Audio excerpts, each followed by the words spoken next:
for coming today. Welcome to the Mershon Center. I'm Christopher Gelpi. I am the director of the Mershon Center, and I'm really excited to see all of you here today. This is a wonderful event for us at Mershon to be collaborating with the AVF Forum to have this conversation that I think is such an important issue. You know, there are lots of things that get lots of coverage in the news these days, but in terms of what's important for the future of America, I think the kinds of discussions we're having today are really critical for the future of our country. A couple quick things I want to say is we know it's hot in here and facilities has been called, so if I could just ask everyone to not breathe through then we'll bring the temperature right down. But more seriously, I can't really take very much credit for this wonderful event.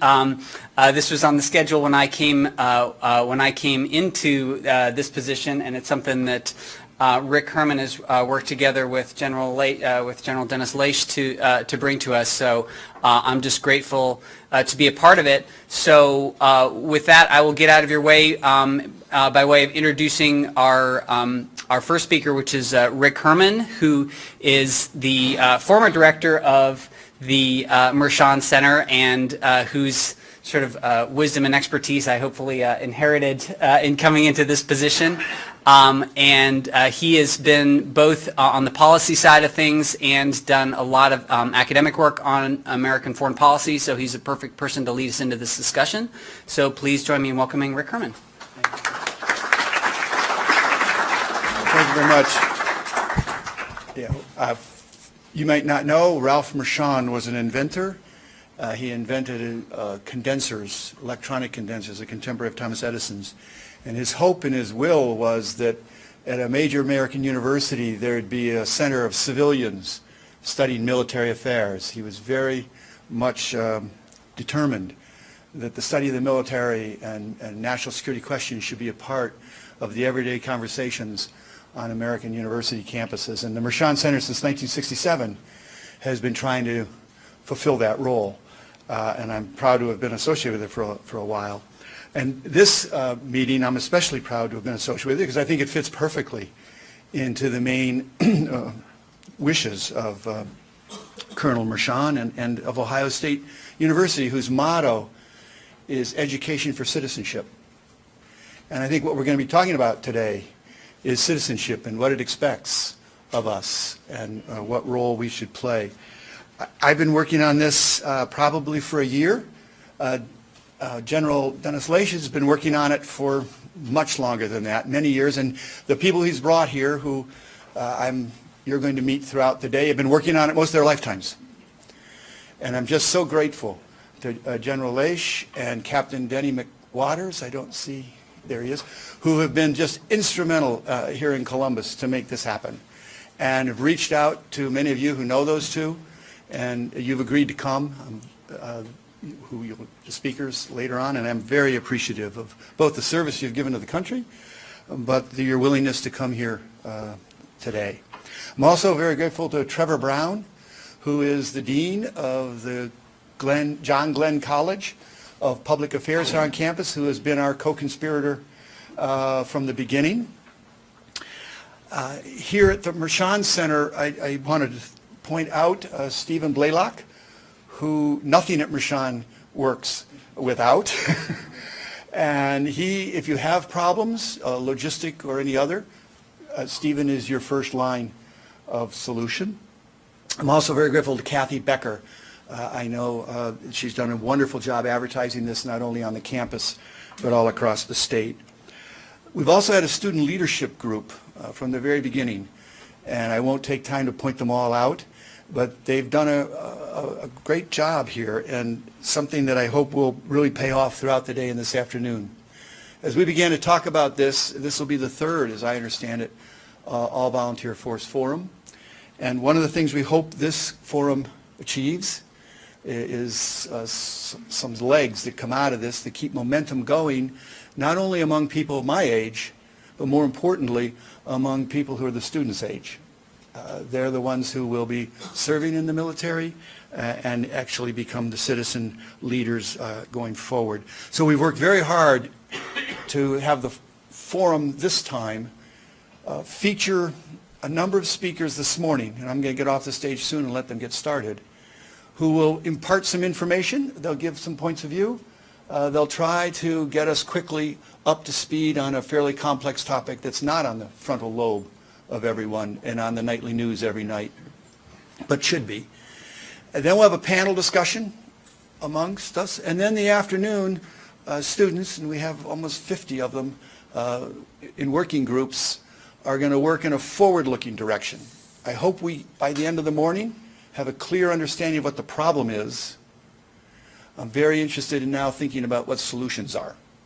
I hope that today ends up being not backward-looking and simply problem identifying, but actually solution identifying or option creation, something that would be proactive and positive going forward.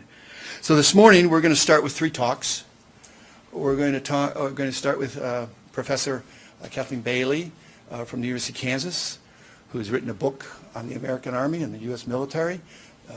She's going to talk about how we got to an all-volunteer force and why we have the situation we have now in terms of a selective service system, but not conscription as it was when I was young.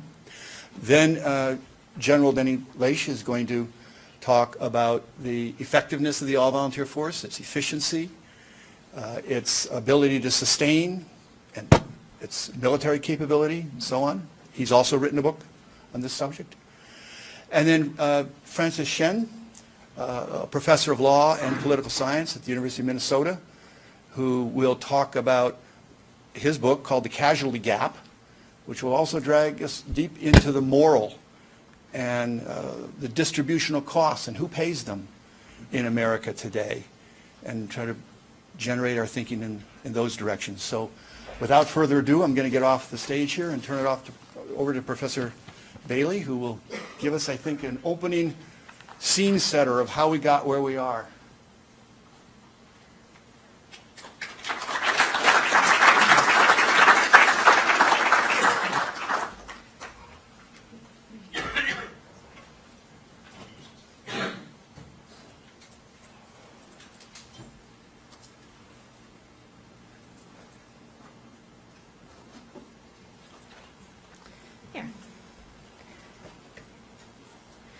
Thank you all. It's okay. Magic. It's wonderful to be here for the 3rd of these symposia. We've come so far since General Laich and I started scheming about the one that was held first at the University of Kansas. And my charge here is to give historical context, to talk about how we got where we are, and to think about how that compares to today. But what I wanted to do first is to pick up from what Richard Herman just said in terms of thinking forward about solutions to the problem. The AVF was seen as a solution to a problem. So I want to explain to you what people saw as the problem that yielded the AVF, and that helps to give us context as we think forward-looking today. So here we go. History. 1968. Some of you remember it well. Some of you were not even glimmers in your grandparents' perhaps eyes yet. I'm not sure. It was a time of conflict and crisis. It was an era of cities burning, the assassinations of Martin Luther King and Robert Kennedy. The nation was divided as much over the war in Vietnam as anything else. It was a time of conflict and crisis, and it was also the year of a presidential election.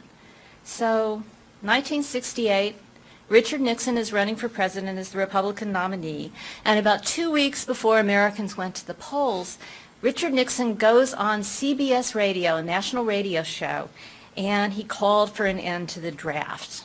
Okay. It is the height of the war in Vietnam. There are well over 500,000 U.S. servicemen in Southeast Asia, a total military force of more than 3.5 million, and the Republican candidate for president has just said that he plans to end the draft and transform the nation's military to a volunteer force. It seems improbable. he did say he was going to wait until after the war ended, so it wasn't quite as improbable as it sounds. Now, what's really important to understand is that Nixon at this point had none of the necessary sign-ons. He wasn't responding to quietly voiced desires from the nation's military leaders. He wasn't responding to confidential conversations with Pentagon officials or national security advisors. He hadn't even talked about it with the man who was going to become his Secretary of Defense. So pretty much everybody in positions of leadership in or over the military opposed his plan. Okay.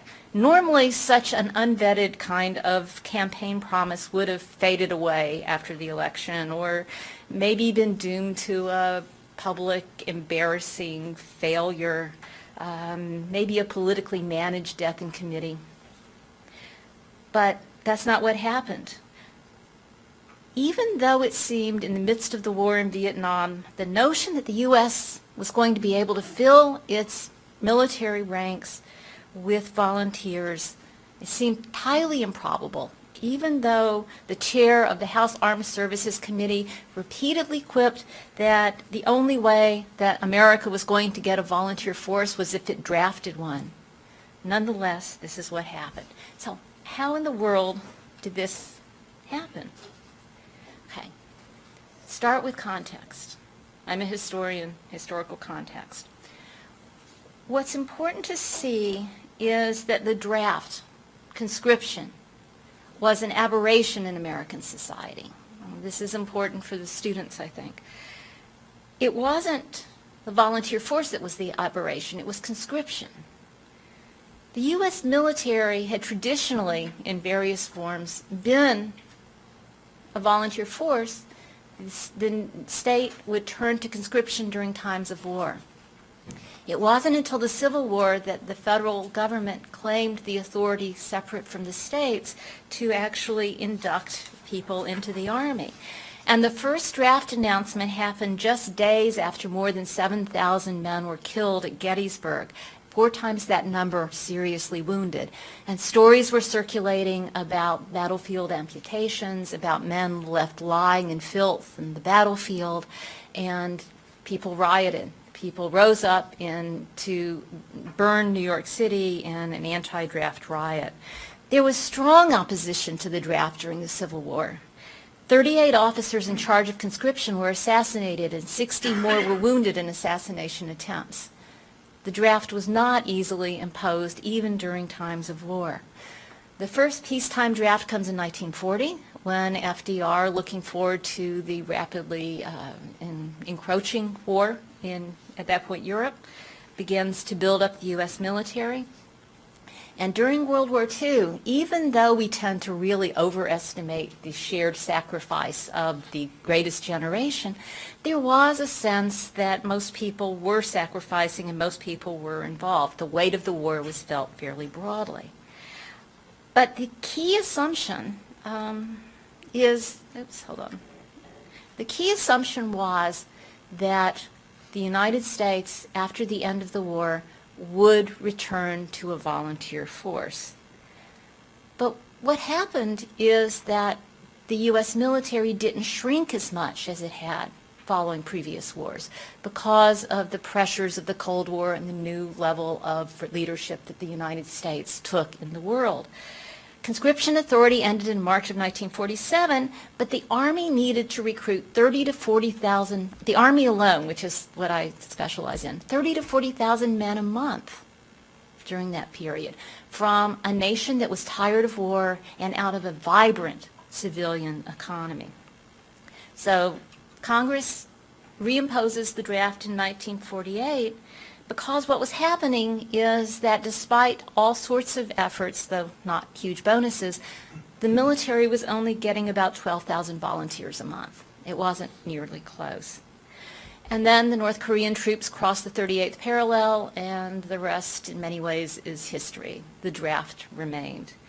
Now, the point I'm making here is that the draft was considered to be what the United States would turn to in times of war. A volunteer force had been normal in United States history, though with a much more limited role in the world and a much smaller army. It wasn't the long-standing tradition. That might have made it easier to turn back to an all-volunteer force, but the draft had been in effect for a generation essentially and had come to seem fairly normal by its end in 1973. Okay, so what made that transition possible? I tend to say that it's a perfect storm, to be a little bit hackneyed in my metaphor. But what happened is that understandings coalesced from a wide variety of different positions and yielded support. The first critical one had to do with politics and the war in Vietnam. And it came from both directions. So on the one hand, you had the Nixon administration, like the Johnson administration before it, thinking that much of the opposition to the war had to do with the draft, and that if it was possible to lessen opposition to the draft, to get young people less engaged with their opposition to the draft, anti-war protest would calm down, and it would be much easier to manage the domestic politics of the United States and its foreign policy. But on the other side of the political spectrum, and this is significant, many people who opposed the war in Vietnam thought that it was much easier for the United States to send men to war because of the draft. And they thought that if there were no longer a draft, if you had to convince people to join the military, that it would be much harder to fight wars. The wars would have to have deep popular support in order to get enough men to go and wage war.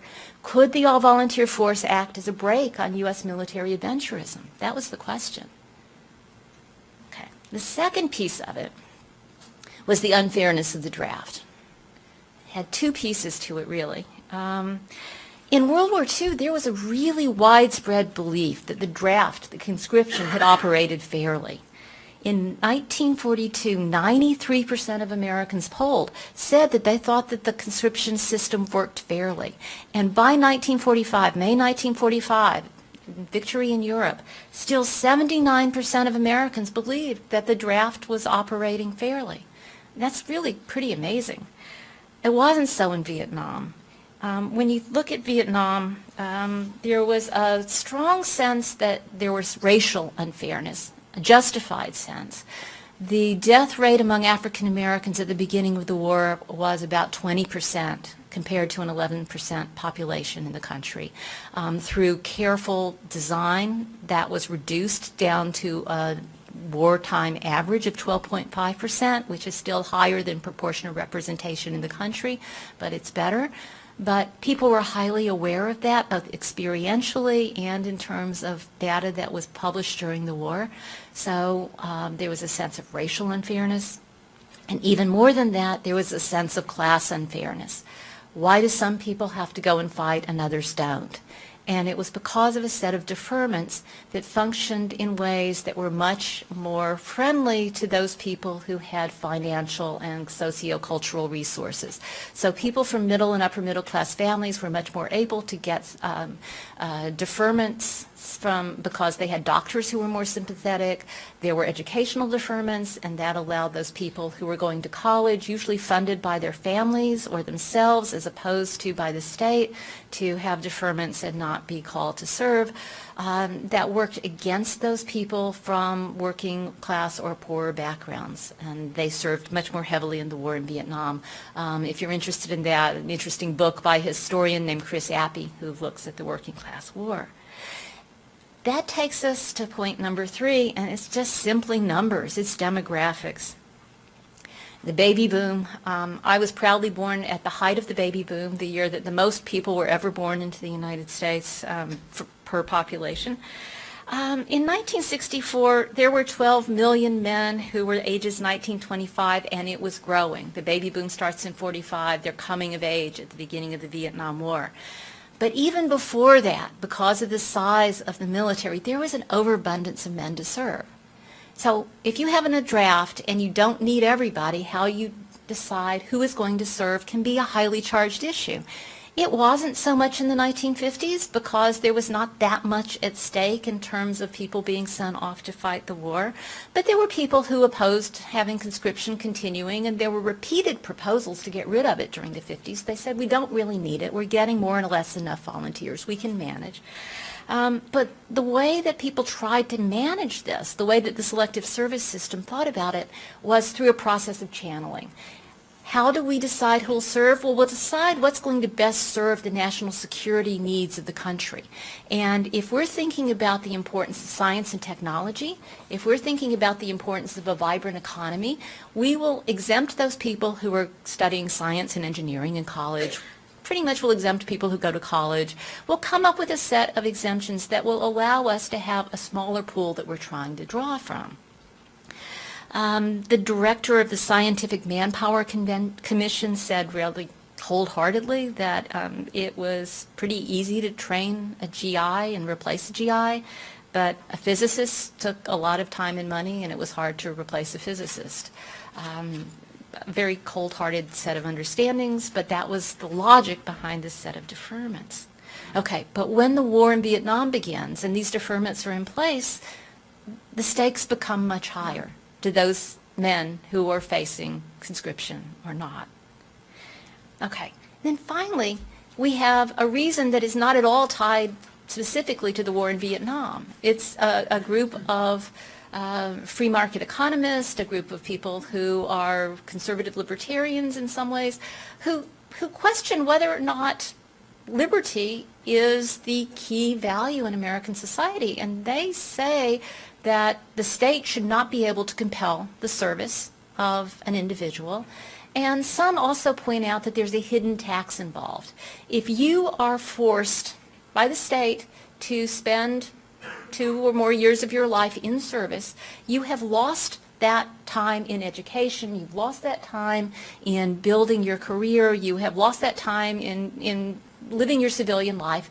It's a tax on the rest of your life that some of your peers don't share. And to that extent, they said, this isn't fair. We should promote liberty, we should create a volunteer force because that best fulfills the promises of the United States to liberty. Okay. So the solution they proposed is an all-volunteer force. We have politics and war.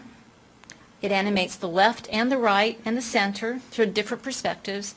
We have fairness. We have the notion of the free market and the hidden tax. And we have demographics, which makes the draft a fundamental concern about youth. Okay, so who opposes it and why? Lots of people. Most military leaders oppose it. Though once they're ordered to do it, they do their very best to make it work. They say military service is not a job, and the military is not an employer. If you can compel authority, compel people to follow your authority, if you can order people to kill, this goes beyond a job. On the other hand, some military leaders have grown frustrated with unwilling draftees and the morale crisis in the Army in the late years of Vietnam, and so there was some conversation that perhaps this would work. Okay, those with concerns about national security, is it reasonable to depend on the market, on the mercy of the market for national security? What if the nation doesn't rise up? What if the military doesn't compete well in a labor market? How will we guarantee we get what we need? Some people worried about potential exploitation. Would it simply be an economic draft? Would the all-volunteer force, would the all-volunteer force be all black? And then there are those who worry about cost, and I think we'll hear more about that today. If the AVF has to compete in the labor market, how much is it going to cost? What will that do to the military budget, to the United States budget? Okay, concerns. The last draftee, I found a picture of him, it's amazing what you can do online these days, was Dwight Elliot Stone. He was the last of 17.5 million men who were drafted into the U.S. military. And he began his service on June 20th, 1973, and the next day, the experiment with the all-volunteer force began. Okay, and challenges. The legacy of the war in Vietnam was an enormous disincentive to young people to enlist in the military. There was a sense that the military, most particularly the Army, was a casualty of the war in Vietnam. So in the wake of a war that many Americans believed had gone badly wrong, an unpopular institution, the military, that was racked by internal crisis had, simply in the case of the U.S. Army, to recruit 20 to 30,000 young men a month, as opposed to something like 60,000 a year now. The shadow of the Vietnam War leaves the military at its lowest point of popular respect, and a carefully conducted survey done in 1971 by the Army, looking forward to this all-volunteer force, found that 88% of young men either definitely or almost certainly would not be interested in enlisting in the military. This is going to be a hard hoe to row. Okay. Second crisis is the struggle for quality recruits.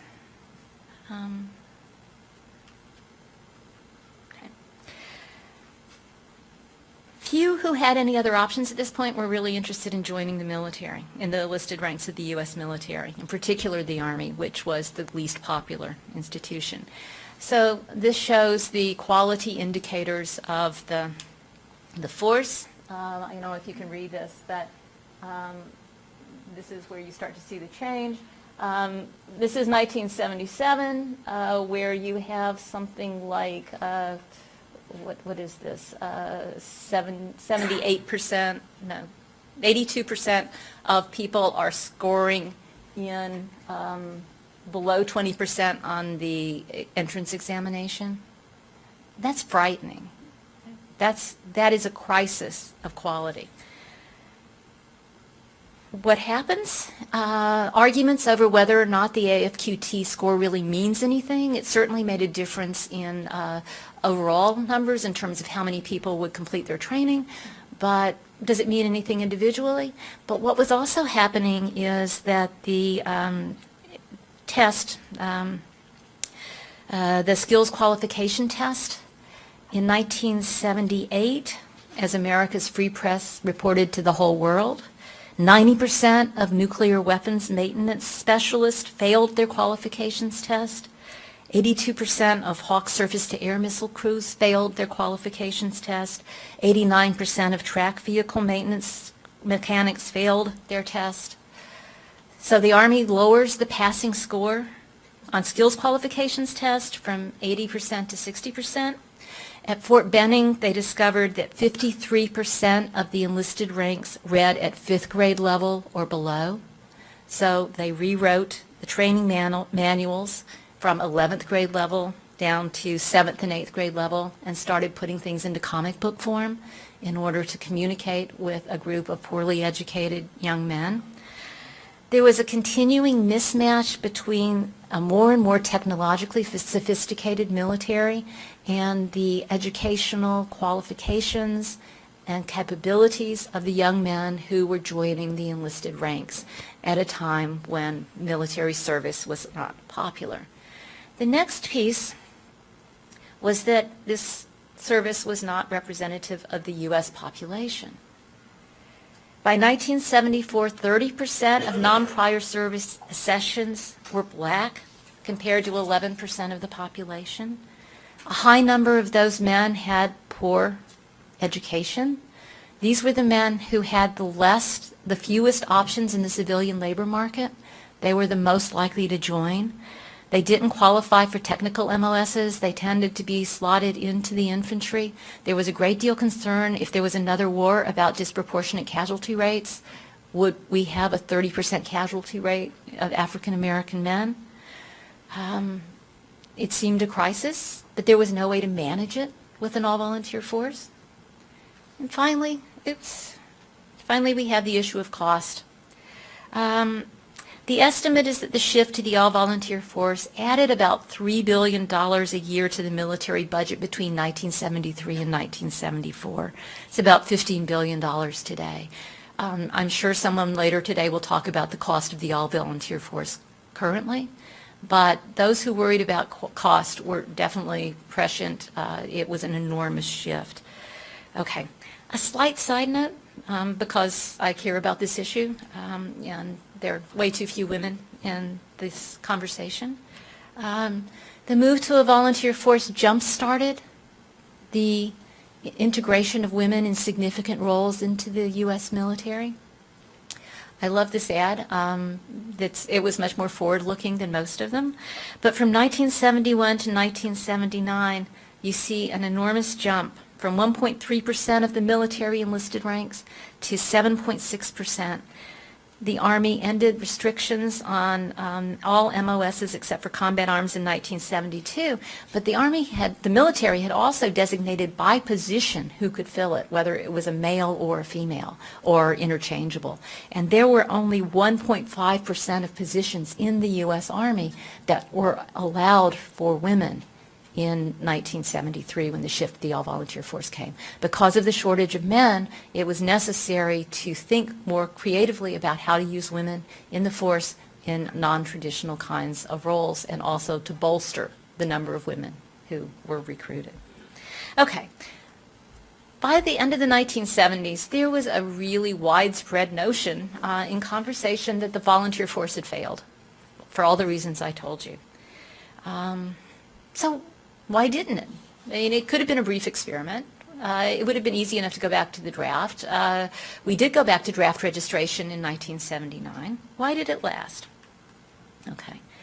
First reason, I think, and this is my argument, part of it was just the increasing distance from the war in Vietnam and the recuperation to some extent of the notion of military service. Perhaps there was some new patriotism. The Reagan administration certainly created a sense of its notion of mourning in America and a new sort of patriotism in American society. But I think the biggest reason is that the declining size of the force makes it easier to recruit, and it also makes it easier to recruit quality by the definitions of the military. So you see here, down at the bottom here, the drop. 1977 was an anomaly because they changed the way they counted. But you can see the drop in the number of new accessions that the Army in particular is seeking. And you also see here the shrinking size of the active force. But it also, you see here a rise in quality indicators. The quality indicator of a earned high school diploma, and the quality indicator of scoring above the median on the AFQT, the entrance examination. And that has enormously to do with, first of all, the size, but it also has to do with the question of the reputation of the force, and quality begets quality. You want to join something that is seen to be of high quality. If it's seen to be of high quality, it's easier to get people to join. And the quality of the force was definitely rising. Equally important, here's the contemporary, or recent data to give you comparison. So it continued to rise. When I started working on my first book, people would constantly say, well, aren't the people who join the military and the enlisted ranks just, the people who can't do anything else? And, so I tend to trot around these slides to say, no, look, this compared to civilian society is extraordinarily high. Okay. The other thing that matters is targeted benefits. College benefits drew people who saw military service as a way to pay for their higher education, and it helped to rebrand the military service as a site where people did go for such kinds of work. There was a greater attention paid to various kinds of job training as well. The military is a good way to be trained to continue on to a chosen career that doesn't require college. But family benefits became centrally important to respond to the changing demographics of the force. An all-volunteer force drew older enlisted recruits, more often married, more often with dependents, and they needed health care, they needed child care, they needed a whole slew of kinds of benefits that made military service attractive to them. And this doesn't quite fit into the list because it's not why it helped to last, but all of these benefits made it much more expensive to field an all-volunteer force. This is simply a chart about recruiting cost per accession, and we start here in 1989 and go up to 01, which was where I was more or less supposed to stop. And it gives you a sense here, and these are constant $2,000, so this is comparable. It gives you a sense just how much it costs to recruit people into the military. not how much it costs to pay for the benefits that they receive while they're in and the benefits that they then receive as veterans and for health care for the rest of their lives. It's safe to say today that the labor market military cost is not in any sense a rounding error. It's substantial. And in terms of recruiting, the Army alone spends about $25,000 per accession today, just to get somebody to join. Through most of the war in Iraq, it took 7,500 recruiters and millions of dollars in budget to recruit about 80,000 enlisted military Army soldiers a year. And the budget set aside for bonuses as the military begins to enlarge again right now is extraordinarily high. In 2017, it was $300 million in bonuses to recruit 6,000 extra non-prior service accessions. Okay, and someone I'm sure today will talk later about the health service. Okay, so how do contemporary conditions compare? All right, war and politics. A lot of what motivates many of the people in this room is a concern about the ways in which the wars in Iraq and Afghanistan were fought. The burden was borne by a small number of Americans and their families. And a hope that there is a way to make the rest of the United States population care. Think back to the initial impetus for some people to move to an all-volunteer force. The goal was in some ways parallel. It was meant to constrain U.S. military adventurism. It was meant to be a way to solve the problem of U.S. involvement in wars that people saw as illegitimate, ill-advised, or not in the national security needs of the country. The parallel notion today, in many ways, is that a return to the draft would constrain the use of the U.S. military because it would provide for skin in the game. My question is, will that work? I'm also concerned about the disconnect of the larger population and the burden that falls on a small number of people. Would it take the uncertainty of a large number of American youth, all of Americans' youth, to create pressure against the war? And then the question also is, given the number of people in the streets last weekend, does public pressure work? What difference does it make if young people fill the streets? Maybe it does, we don't know yet. And is this the best way to influence national security decisions? The second piece of that is that we have Congress, which, while it's not fully clear what the process would be to reinstate the draft, Congress has not proved itself to be able to come to a consensus on pretty much anything lately. So it's kind of hard to imagine Congress in a state to take action of this significance. Okay, the second piece of it is the hidden tax and individual freedom. That argument remains the same. Are the key values of American society liberty or equality?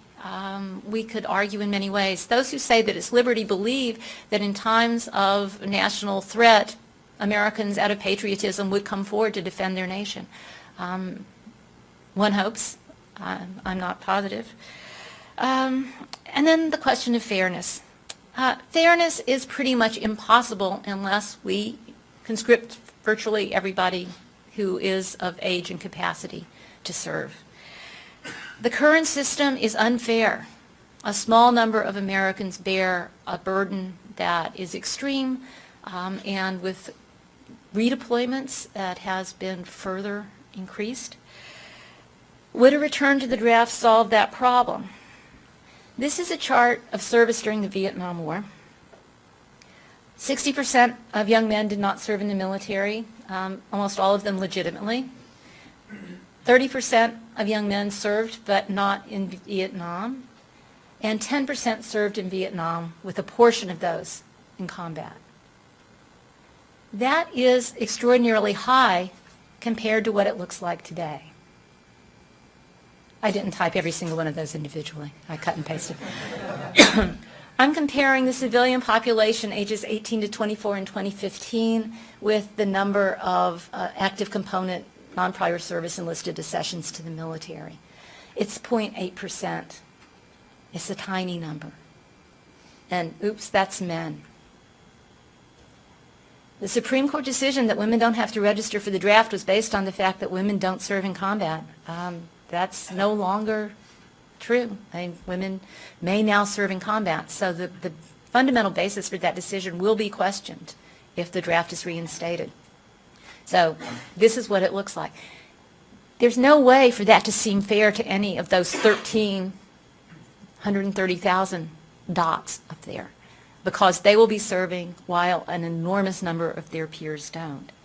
So to give some perspective on difficulties, that's what we have to think about when we think about how a draft would function. If we think about national service, we have to think about all those dots as well, male and female. And then the question becomes, what does it look like? A lottery that's as random as possible? We have raised our criteria for admission to the military to high standards today. 3 out of 10 people don't qualify. It lowers when we need more people, yes, but they're high standards. Would we maintain those standards?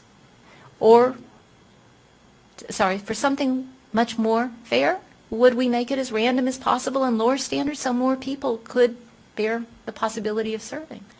Or would we think primarily about the national security implications and raise the standards as high as possible and say, yeah, we need people who speak Arabic, and we need people who are neurosurgeons, and we need people who are star athletes, and we need people who, et cetera, are in the best shape in the country, and recruit only those people who would best serve in the U.S. military in the different capacities that it fills. So if the prime concern is meeting the national security needs of the nation, we might go in that direction. Okay, so the bottom line here is that any military that only requires the service of a small percentage of its people can't be fair in the sense that the burden is equally shared. But they're decisions that we make about how we will choose who will serve. And they fill competing needs. But they're significant. The way that the nation determines that is significant. The all-volunteer force was born in a time of chaos and conflict, and it was an attempt to solve some of the same sets of problems we're looking at today. And it created a new set of problems. But in trying to think about solutions, some of the problems weren't fully grasped by the people who were looking forward, and some of them were well understood, and they made that conscious trade-off. So as I conclude and turn over to General Laich, who will pick up and move forward from 2000, I'll say that both 1968 to 73, when the all-volunteer force was born, and today is a period of conflict and to some extent chaos in American society, a period of questioning what America's commitments to the world look like. And last time was a time that was fruitful for change. Perhaps we're now in another time, at least where we start to rethink the direction the United States military should go. Thank you.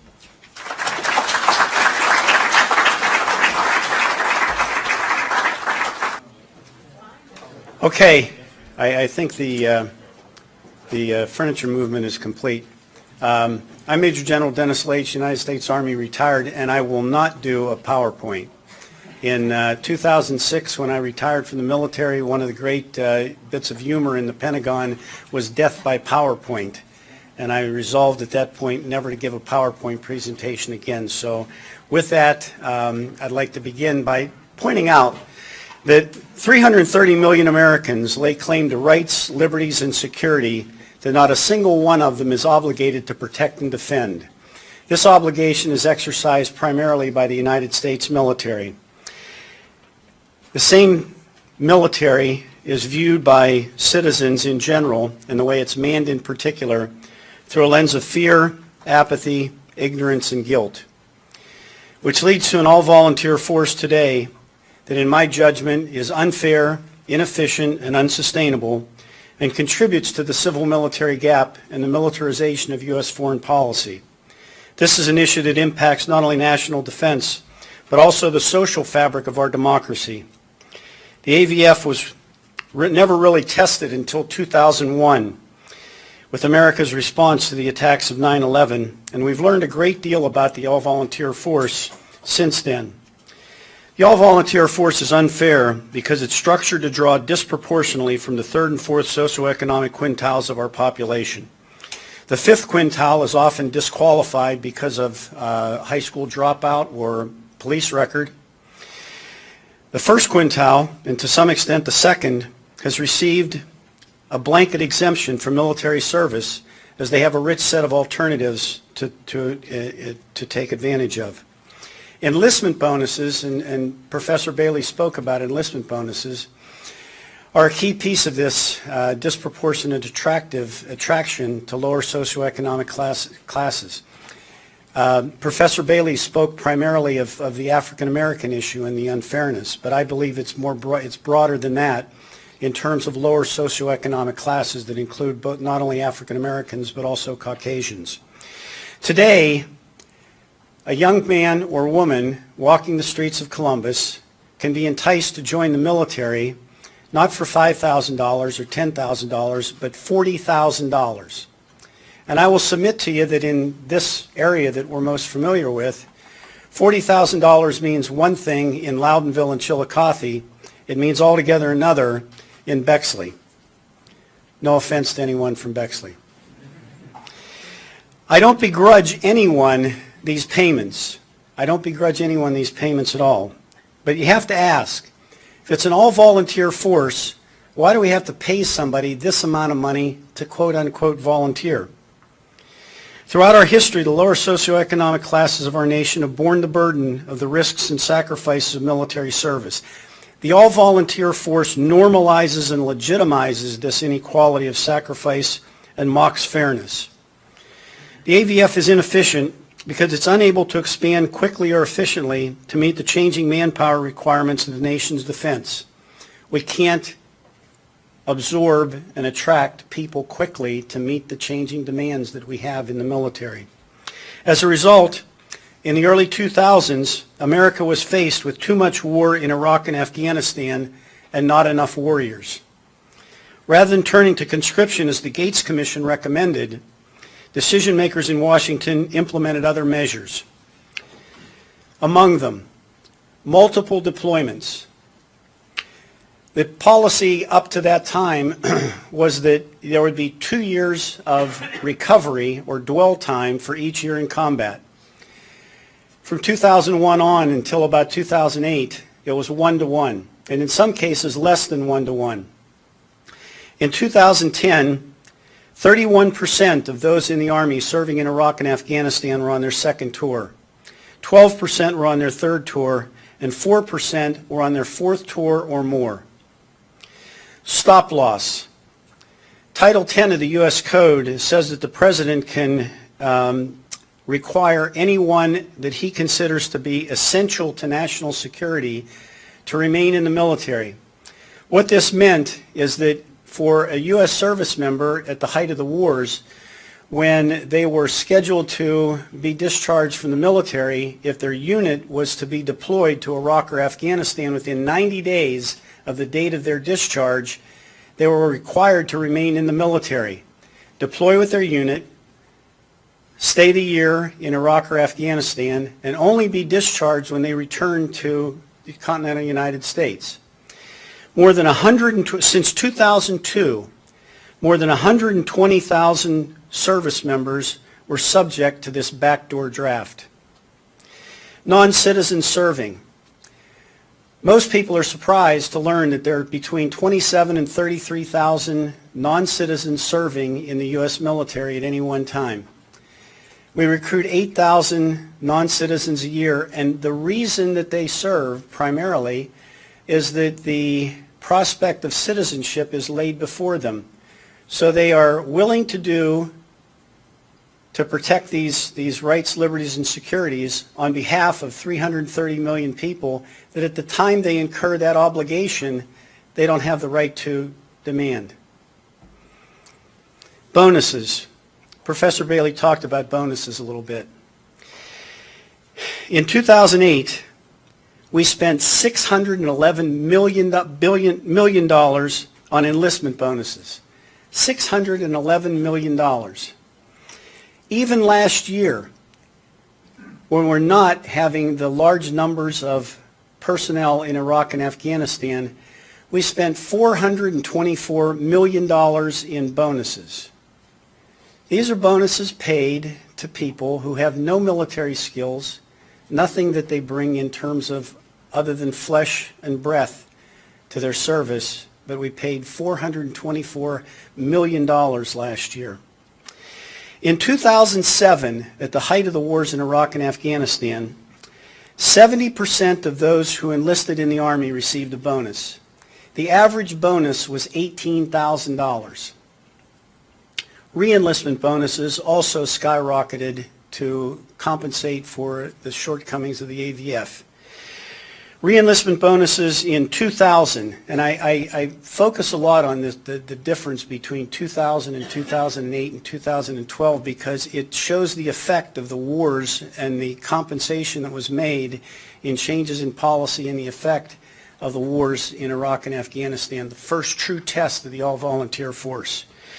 In 2000, only 21.4% of those re-enlisting in the Army received a re-enlistment bonus of total of $105 million. By 2008, 63.8% received re-enlistment bonuses for $686 million. If it's an all-volunteer force, once again, why do you have to pay somebody to volunteer? This is a very expensive proposition. We also changed the policy in the use of prescription psychotropic drugs. Up until 2002, prescription psychotropic drugs were not used in the military. We changed the policy to deal with anxiety, depression, anger management, PTSD, because we didn't have enough psychologists, we didn't have enough psychiatrists, so we used prescription psychotropic drugs to fill the gap. Little thought was given to what the long-term consequences of this change was, but we're seeing it now in some of the things that I'll talk about in just a minute. The use of the Guard and Reserve. If you go back and you look at the Gates Commission report, when they made their recommendation, they said that the Guard and Reserve was to be a strategic reserve, to be used to fill a gap between the time that conflict started and the draft could be geared up. Well, that changed. That changed completely. We did not follow the advice of the Gates Commission. We never used conscription. But here's what we did do. We changed the name of the Reserve and Guard from a strategic reserve to an operational reserve. We did a couple other things too. Between 2001 and 2011, 410,000 guardsmen or reservists were deployed into the war zone for one tour. 145,000 for 2 tours, 45,000 for 3 tours, and 4 more tours, 24,000. So much for the weekend warrior. Lowered standards. Professor Bailey talked about the seduction of lowering standards. In 2002 through 2008, we lowered standards for almost every criterion. We changed the age up to 42 years old to be inducted into the military. We lowered the education standards, and we gave the highest number of moral waivers in the history of the all-volunteer force to compensate for the shortcomings of not enough volunteers. Last year alone, the U.S. Army recruited 63,000 soldiers.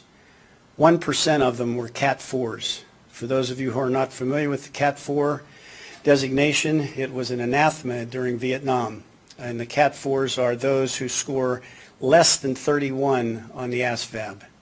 And I'd point out one other thing about the chart that Professor Bailey had up. The scores that are represented on that the chart about education and qualification within the military does not include the entire U.S. population. It includes those who tried to enlist in the military and does not include the entire population. It's a sample of what we get in the military. I don't think that a lot of national merit scholars or all-state linebackers take the ASVAB. These wars did not break the force, as some in the Pentagon feared, but these measures contributed to breaking the lives of tens of thousands of service members and their families, as manifested by some of the following examples. Suicide. 22 veterans a day commit suicide in the United States. By the time this conference ends at 5 o'clock today, a dozen will have committed suicide. And it's not just veterans.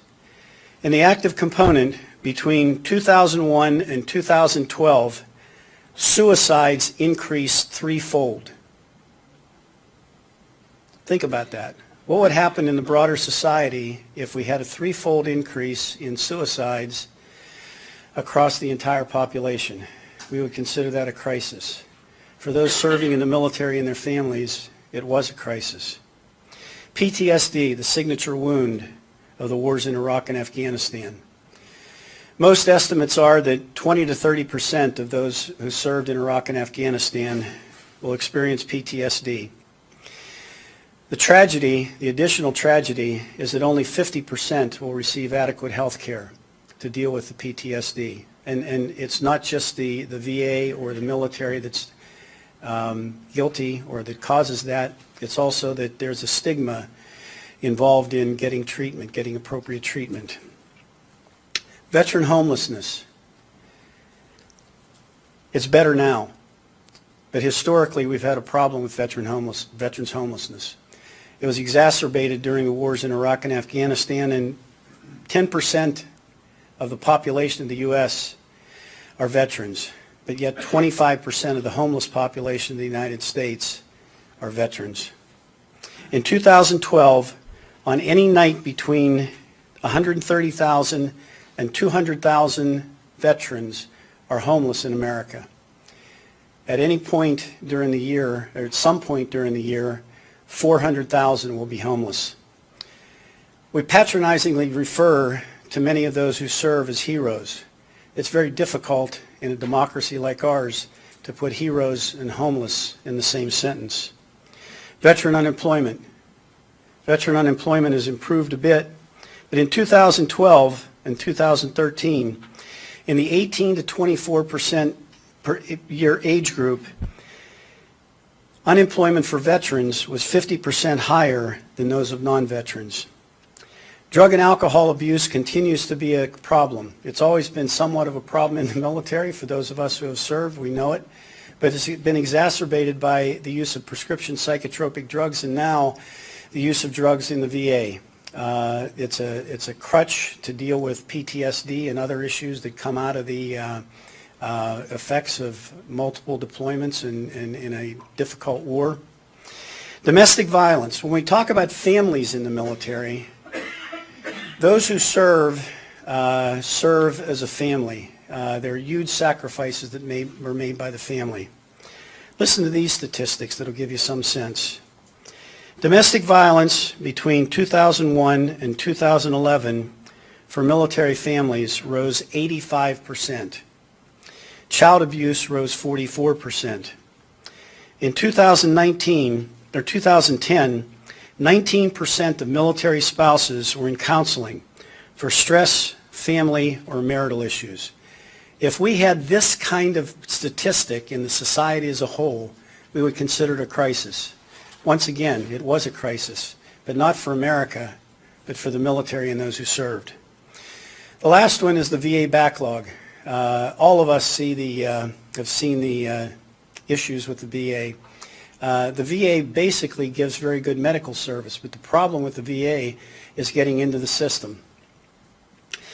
In 2009, as the Iraq and Afghanistan veterans were returning, the time to complete a claim was 161 days. In 2012, it got all the way up to 260 days.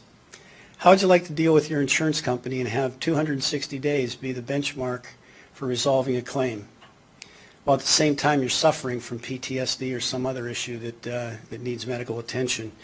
And if you disagreed with their decision, the backlog in 2009 for disagreements was 92,000 cases. In 2012, it got all the way up to 163,000 cases. These are people that we have that have served the country who are waiting for badly needed help. If we don't recognize and address the consequences of the inefficiency and unfairness of the AVF, we're destined to deliver these same consequences to those who will fight our future wars. The AVF's inefficiency is also apparent in the military's competition with civilian employers and higher education for high-quality talent. And here's what I consider to be AVF arithmetic. Follow me closely, please. About 4 million people turn 18 in the United States each year. Only 30% of them, for various reasons, are qualified to serve in the military, meet the minimum qualification to serve in the military. That gets you down to 1.2 million. Only 15%, these are those who are able to serve, 1.2 million. Only 15% of the U.S. population is propense to serve, is willing to serve. So if you take that 1.2 million and multiply it by 15%, you get 180,000 people who are both willing and able to serve. Now, the military recruits about 150 to 160,000 on average a year. That means that the recruiters have to hit on almost every cylinder. If you took those who are able but not willing in their entirety, and you have a delta now between the 1.2 million and the 180,000 of 1,020,000, I suspect that there are a few all-conference linebackers who would make great infantrymen and a few national merit scholars who would make great intel analysts who are able but not willing to serve in the military. So the effect of that is that we could actually raise, to Professor Bailey's point, the enlistment standards and dramatically increase the number of high-quality recruits serving in our military. We could also reduce the expense and moral hazard of enlistment bonuses.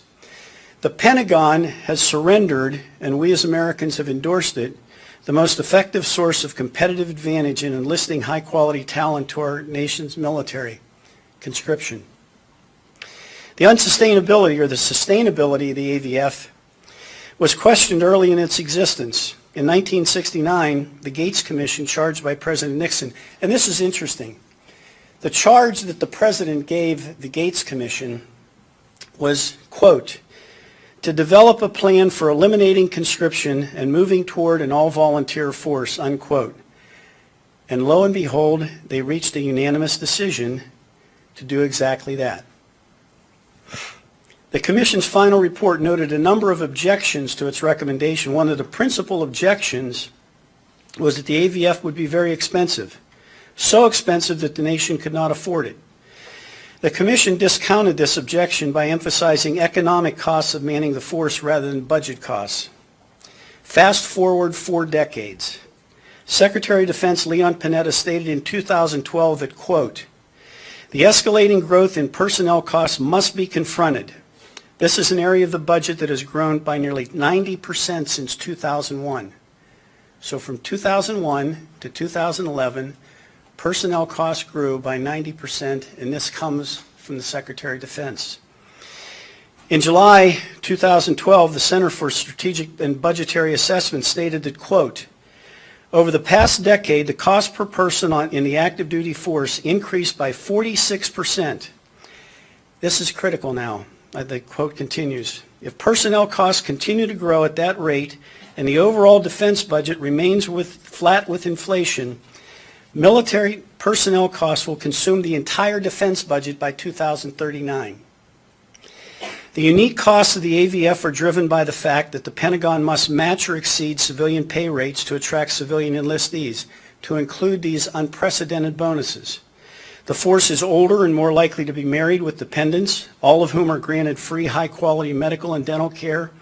Recruiting is manpower intense. The U.S. Army Recruiting Command has between 7,500 and 9,000 personnel assigned to that. That's 3 brigades. 3 brigades dedicated to just getting more people in. And expensive. $424 million last year spent in enlistment bonuses. The other thing is that many of these marginally qualified enlistees coming into the military have an extremely high attrition rate in basic training. This is very expensive.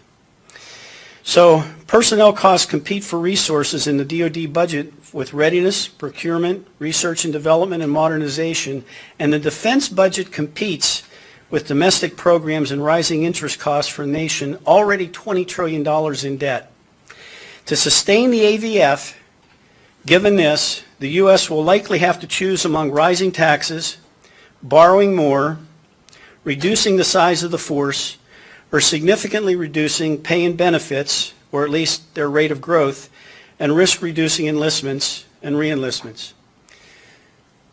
Or the other alternative is to change national security policy and rather than policing the world, focus on defense. I think Professor Bacevich may speak to this a little bit later in the day.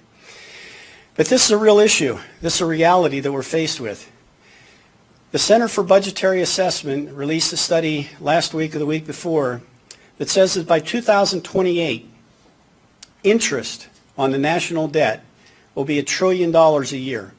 This is the result of rising debt and rising interest rates. Put that in perspective. There's going to be infinitely less money to rattle around in the government, and much of what we've done to prop up the all-volunteer force is based on money.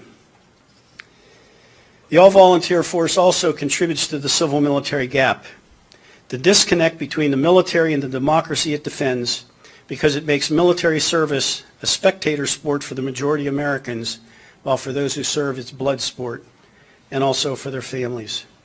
The possibility of conscription into military service draws the attention of all socioeconomic classes to military and national security issues. It puts their skin in the game. I often ask audiences when I speak, in 2003, we invaded Iraq. If in 2005, we would have implemented a fair across-the-board draft, lottery-based, men and women, no exemptions, no deferments, how long would we have stayed? In the alternative, if we had implemented a war surtax, such that every American citizen would have received a bill every quarter for their fair share of the cost of the wars in Iraq and Afghanistan, how long would we have stayed? Skin in the game makes a difference. The all-volunteer force also contributes to the militarization of U.S. foreign policy because there is less social and political risk in deploying a military force of quote-unquote volunteers into harm's way repeatedly or for extended periods, since, after all, they are volunteers. The fact that most volunteers come from the third and fourth socioeconomic quintiles reinforces this argument and makes it easier for politicians and senior uniformed bureaucrats in the Pentagon to exercise this option. This is the subjective argument with regard to the militarization of U.S. foreign policy. The objective argument is as follows. From 1945 to 1973, when the U.S. maintained a conscripted force, there were 19 overseas military deployments in that 27-year period. From 1973 to 2012, the AVF period, more than 133 such deployments occurred. The AVF period overseas deployment rate was 5 times higher per annum than the pre-AVF deployment rate. The Gates Commission warned of such military adventurism. The critical question regarding the failure of the AVF in the context of both national security and the social fabric of our nation should concern all American citizens. A timely, nonpartisan, fact-based dialogue about how we man our military forces allows us to preempt more serious questions. Thank you. I think I have a little bit of time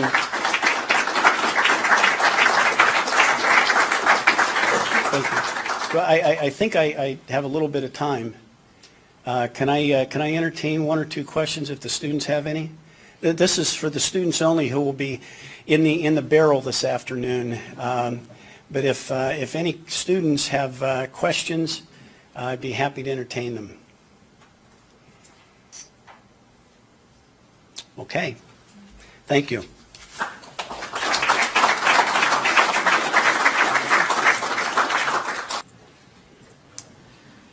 All right, good morning. My name is Francis Shen. I'm a professor. I think we can keep that on, actually, so people don't fall asleep. I know it's tough, and I'll be out here a little bit, and I'll put you to work with some questions, but just a couple words of introduction. I'm a law professor at the University of Minnesota with affiliation in political science, and when I went to graduate school, I did not think for a moment that I would ever be working in the area of military manpower policy.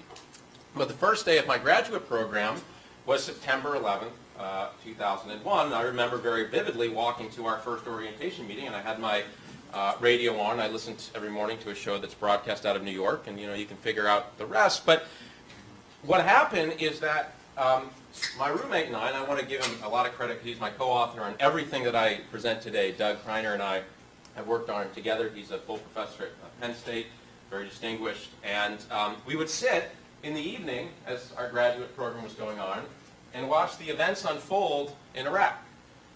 The shock and awe, one thing after another. And there was we felt this really massive disconnect between what was happening, this is at Harvard on our campus, and what was happening overseas. And this got into discussion, and over a series of many months and summers, and now it's been over a decade, we've tried to ask about inequality, in particular in who is dying and who is being wounded in America's wars.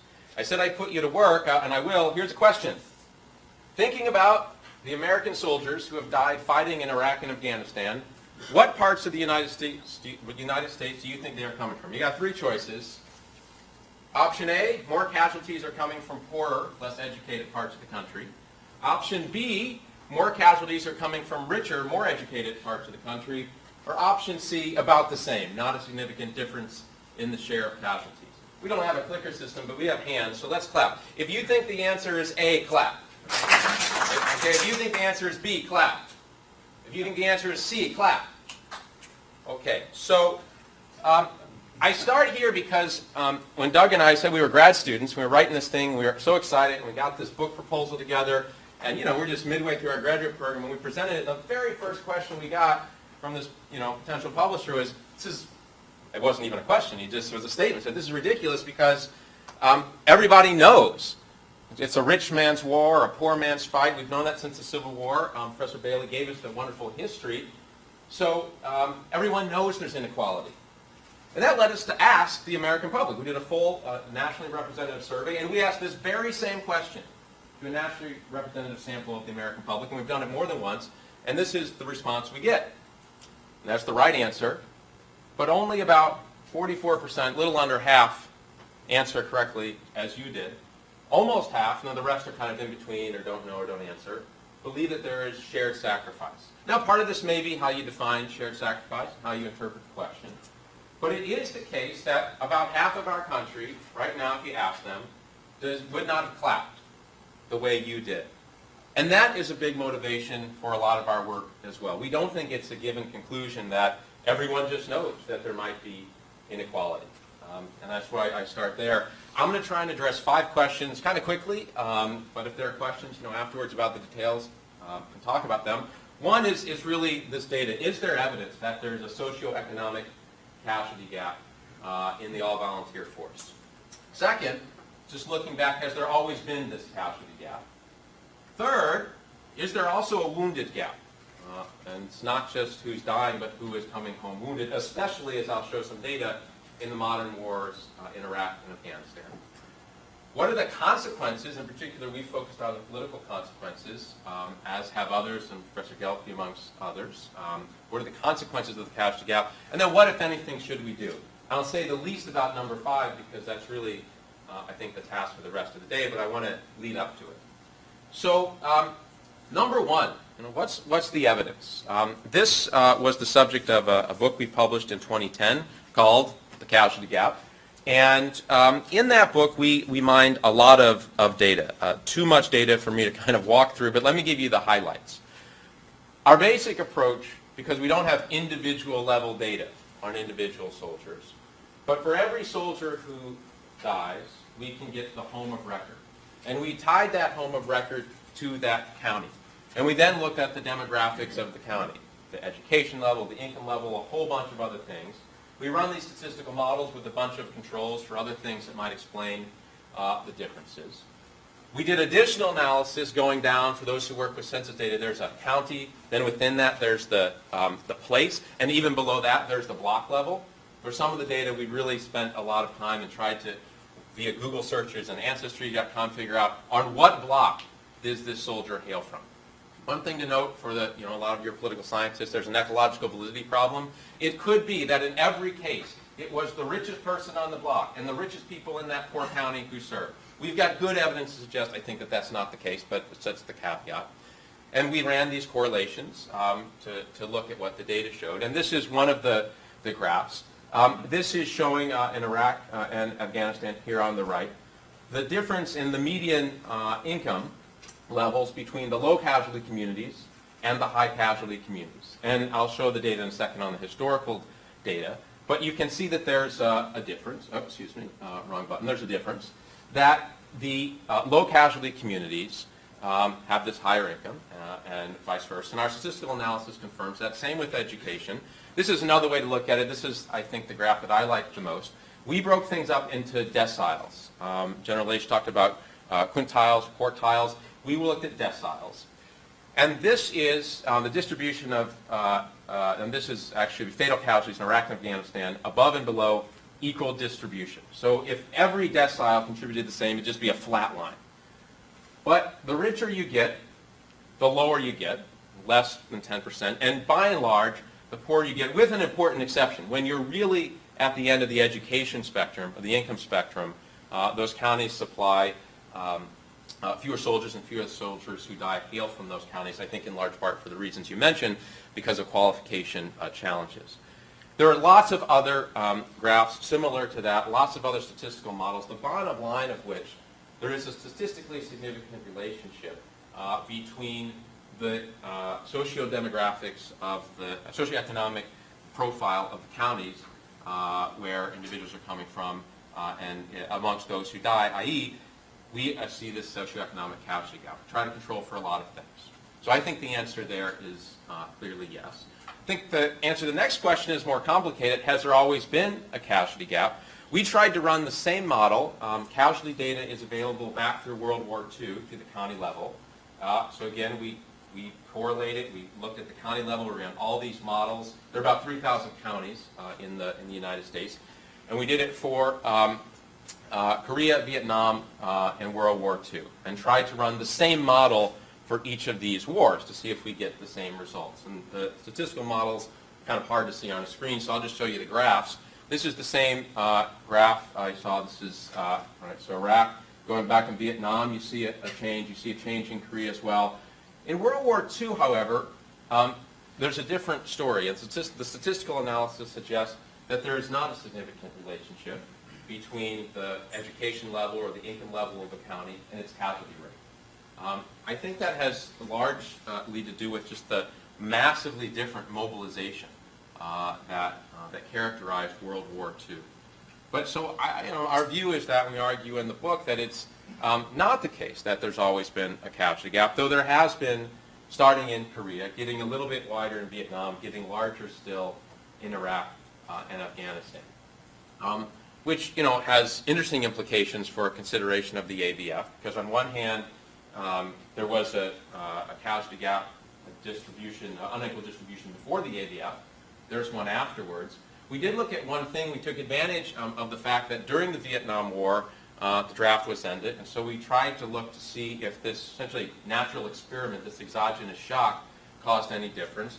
And our evidence suggests that, yeah, at the margins, the draft, as challenging as it was, as many options and loopholes as there were, did reduce the distributional inequality. But has there always been a casualty gap? No, but there has been, at least in the U.S. war, since World War II. We were never able to get the data we needed from World War I or the Civil War. I think it would have been very interesting to see what the case is. There's some data from other countries, as I recall, suggesting that potentially there's a gap elsewhere as well. Now, this is the thing that I think a lot about. Is there a wounded gap under the AVF? And the reason I think a lot about it is that modern wars are characterized less by coffins coming home and more by wounded veterans. There's this quote from one of the Army doctors in the field, and it always has stuck with me. He said, "We can save you, but you won't be who you were." And it's not for everyone, but there are a variety of large number of individuals who, not all that long ago, would have died and not come home alive, who are saved through tremendous advances in battlefield medical technology, but they're coming home wounded. So here's another question for you. Pop quiz, and I guess I will pick on the students. Combined Iraq and Afghanistan, how many deaths do you think we've had? Ballpark, so far. How many U.S. soldiers do you think have died? Ballpark. Anyone know? The students? Take a guess. I hear some murmuring. Okay, what murmuring over here? What do you think? We're thinking like maybe less than 10,000. Okay, less than 10,000. That's pretty good. Around 7,000. So, just around 7,000. Okay, that's good. You're sharp. All right. How many wounded across Iraq and Afghanistan? Best guess. There's some murmuring. Okay. Triple that. Times 10, times 3. About 49,000, maybe getting up to 50,000. One of the issues that we had when we had to use a Freedom of Information Act request to get some of the data that I'll show you is we asked, well, how do you define wounded? I mean, what counts as wounded? We went on this long back and forth and were never given an answer. So I presume that obviously it's non-fatal by definition, but it must be something more than a jammed thumb. What it doesn't include, and this was important for me, I'll tell you why in a moment, it doesn't include, as best I understand it, a variety of mental disorders that may present either during service or shortly thereafter. So I think, of course, it would include things like a traumatic brain injury, a broken arm, but I'm not exactly sure what it includes, and I wish I knew. But it's important to know whether or not, given that there are about only 7,000 deaths but almost 50,000 wounded, do we see the same data? So and this is the ratio. This is kind of the data to show the ratio of wounded to dead, that it's just skyrocketing. That is, again, in Iraq and Afghanistan, there are just many individuals who are alive today who, if they had experienced the same wounds a few decades ago, would not be. Which raises, by the way, a number of other challenges back home.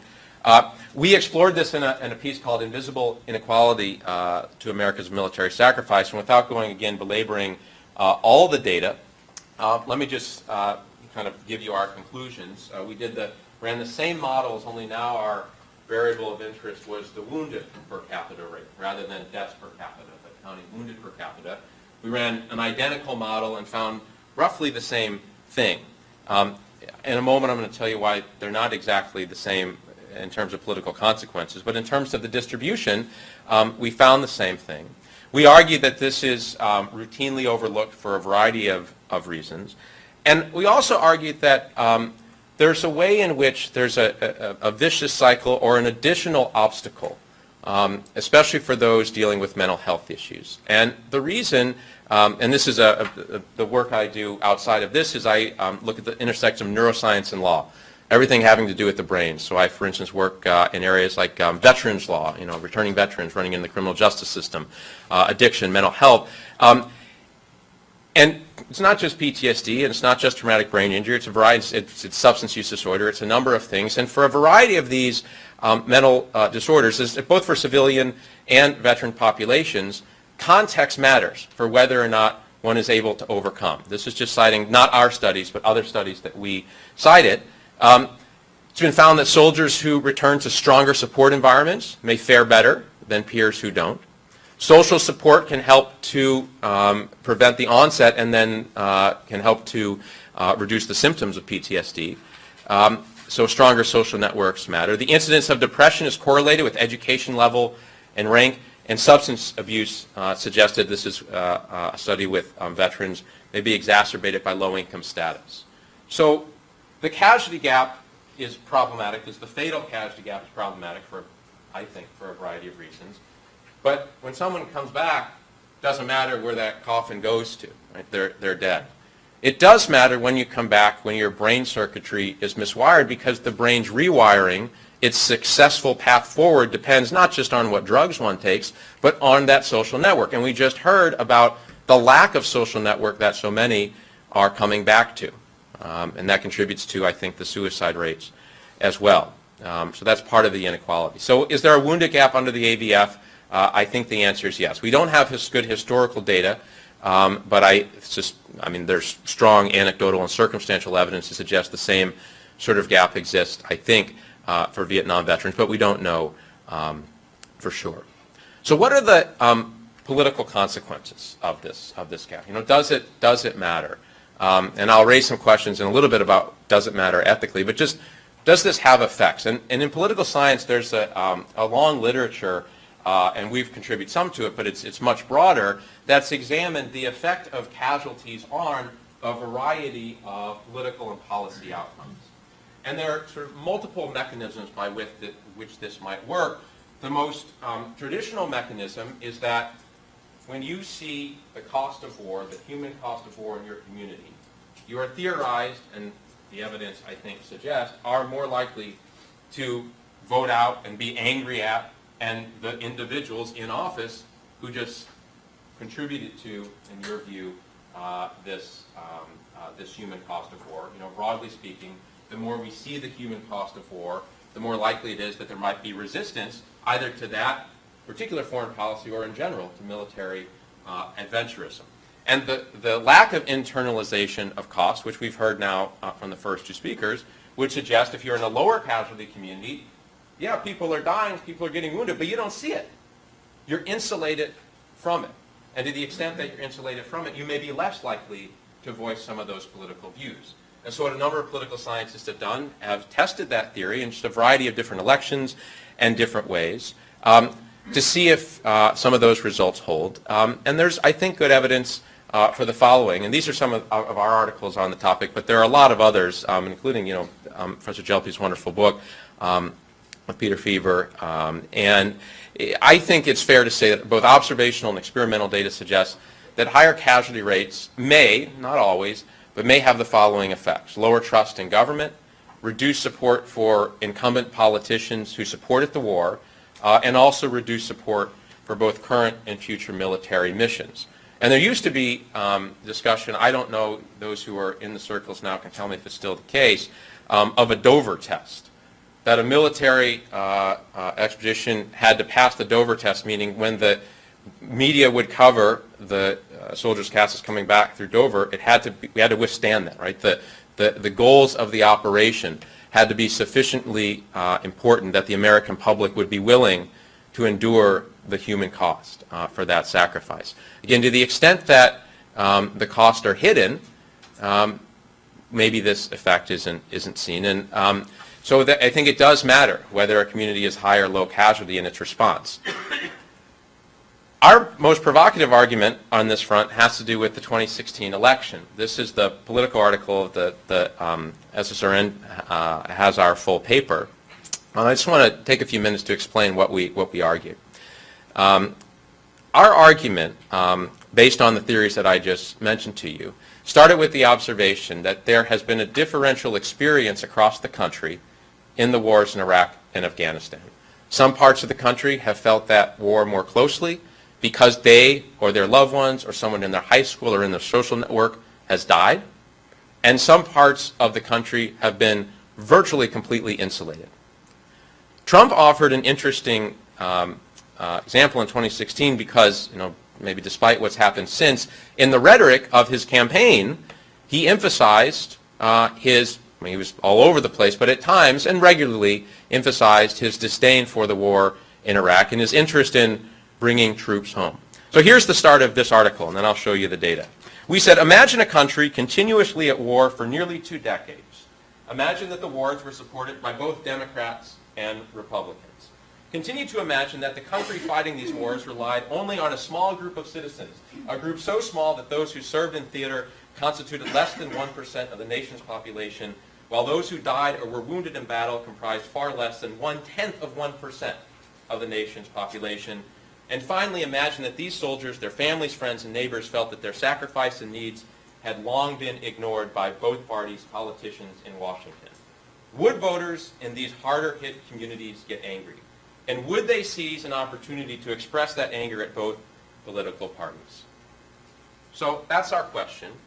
And we think the data suggests that maybe, and we don't have causal links here, that maybe this contributed to Trump's victory.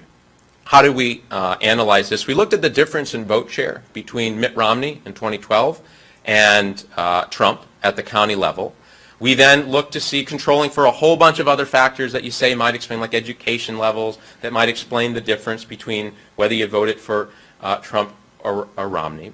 And then we inserted our variable of interest, this casualty rate. And we found that the casualty rate was a significant predictor. The state data looks like this. It's not entirely clean, but we use county level data in the models. But this is the state casualties per million residents, Trump's electoral success, his change relative to Romney. And then we said, well, look, we've got a significant finding, and just what if? And this was I think probably the reason Politico wanted to run the article. We said, what if there had been little lower casualty rates in some of the counties, in particular some of the counties in the states where Trump had a very narrow margin of victory. And part of our argument, I should have mentioned as well, is that Hillary Clinton was, I think, painted as and seen as a strong proponent of both of these wars, and I think that was a fair characterization. So here is our graph, our hypothetical model. If we lowered the casualty rate, and we did so in a couple different ways, it might have, we think, increased Clinton's vote share in Pennsylvania, Wisconsin, and Michigan in a way that might have made a salient difference. You can ask a million questions about whether that's that really would have happened. I don't know. But we think, just because we've seen this pattern repeated over and over again, that casualty rates do have a political consequence. They're small, but they're not insignificant, and that wounded rate is much, much bigger. So my answer for this is, what are the political consequences? Potentially significant, though we don't really know. All right, so here's the big question at the end. What, if anything, should we do? And I said I'd leave most of those questions to you, but I just want to throw one thing out, which has been really a challenge for our work. And that challenge is, why is this type of inequity any different than every other type of socioeconomic inequity? So you, the students here, are at prestigious universities. When you graduate, it will be highly unlikely, indeed you went to college so this wouldn't happen, that you will end up back on the fry griddle. Maybe you did it in high school, but the fry griddle at a fast food restaurant. Okay. And it turns out that there's probably a correlation between, although some of you I know are first generation, but there's going to be roughly a correlation in those who make it past the fry griddle and those who don't. All sorts of other socioeconomic inequity. So is inequality in military sacrifice any different? I think that's a challenging question. I think it deserves careful consideration. We're empiricists, not ethicists, so we asked the American public. Here's the series of questions that I'll just leave you with. Here's what the American public thinks. Here's what we asked. We said, many jobs and careers require sacrifices of various types. Compared to other jobs and careers that involve high risk, there are lots of those too. Do you think that military service is a unique type of career? More than 90% answer that indeed the military is different. And we've got a lot of evidence culturally that who gets up and is cheered for at NFL games and NBA games. There are a lot of people who could be in the middle of those stadiums and we should cheer for. We typically pick the military. Here's the next thing we did. All participants in the next survey was a different one. We're told about inequality in military sacrifice, so we gave them some of the data. And then we asked, do you think it is important to address inequality in military sacrifice?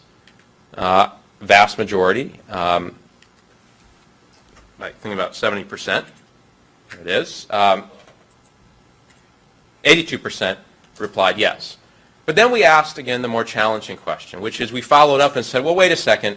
Do you think inequality in military sacrifice is more important to address than other types of inequality in American life? And there, still 71% said yes. Now, just because 71% of Americans in our sample said it doesn't mean it's necessarily more important. It doesn't answer the question of what, if anything, should we do.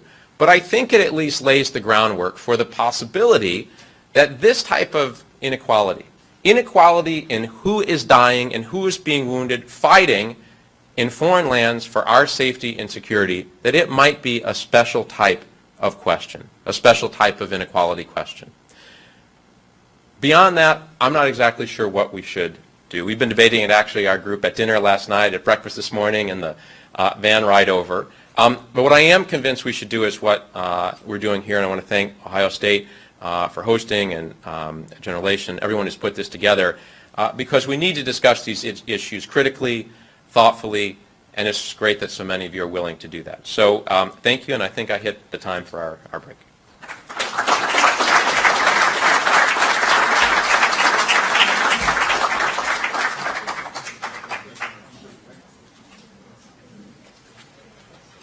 We're going to take a break now and come back. We'll have a panel discussion.